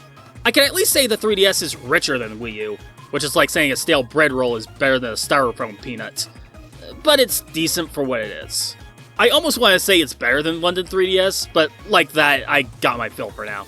I'm a little miffed that the cartridge didn't work. I had to go to 8-Shop for a digital copy. I worry about the future of physical. Now obviously they didn't make a game based on the Pyeongchang games, neither for Mario and Sonic or a standard license title. I'm not sure if Sega didn't have the specific Winter Olympics license, or they just didn't have any ideas for it. The only bit of Olympics content for 2018 from what I found was DLC for Steep from Ubisoft. Which I'm not talking about because it was online only and I'm 99% sure the servers are shut down. With that said, we're ending things off with the return of a regular Olympics title, as well as the currently latest Mario and Sonic game, and I'm gonna be honest, we're ending on good notes. Here's a change: you can create your avatar in pretty great detail. The hair length doesn't feel right, but I think I got everything else down. Except for the sideburns, mine are not nearly that prominent. There's not as many events for this one compared to the past several, but I think that's more of a positive, since most of them work perfectly. 100 meters and hurdles are standard mashers. Hammer throw uses the triggers and left stick for rotation. That's perfect. Long jump still uses the left stick to angle the jump. Okay, that's still kind of annoying. Swimming uses both sticks for each arm, and the rhythm is shown in a very easy way. BMX is still exciting, not sure how to add from there. Relay has an interesting stamina balance formula. Again, love how they don't completely encourage mashing. Judo does something similar to find the timing required to perform corresponding techniques. Probably my favorite of the events here. And I can't complain about boxing, tennis, volleyball, rugby, or football. They're about as simple as you can imagine, but they remain fun. Baseball, basketball, and rock climbing are the new events, and while the former two are about what you'd imagine, there are dozens of games based on those. Rock climbing is a little clumsy. I don't know if it's entirely my fault for not understanding what to do, but I can't grab the rocks fast enough to get to the top faster than the opponent. Easily the weakest event for me. With all that said, I thoroughly enjoyed my time with the whole thing. I can feel confident going back for the Olympic medals, but damn, the finalists don't fuck around. Now for Mario's, oh shit, I forgot about the mascots for a while. Life Sim, then Donkey Kong Country, then Space Shooter, then Data Design Platformer, then Auto Runner, and finally, Puzzle Game. There we go, I'm caught up. When I saw that they actually gave all the characters differing outfits, I knew this was going to be a home run, despite no baseball event in this one. Seriously, I want to applaud the attention to detail this time. Hell, the Sonic characters have little jerseys. I love this so much, and so should you. Yes, I did play through swimming more times than I should, just to show Wario's fair flab and Eggman's wonderful bitch tits. Never would I have thought that I would live a kind of life where Sega canonized nipples. Also, looking at the size of his feet, then looking at his normal fit, I can't help but wince at how squeezed his toes must feel. It is a bit disappointing though that Bowser, Bowser Jr., Yoshi, Donkey Kong, and Metal Sonic don't have fun outfits. I wanted to see Donkey Kong in a unitard and Metal Sonic in an adorable little jersey. The game overall looks stunning though. The rest of the series never looked awful, but the colors and lighting make everything pop, and the animation quality is much better than the Wii U games at the very least. I should also commend Tokyo 2020 for this too, to go back for a second. I love how they decided to stylize the character designs instead of making it realistic. If I want to see real life people at the Olympics, I'll watch the Olympics, thank you. Anyway, of course they made a story mode for this one too, and I thought it was cute.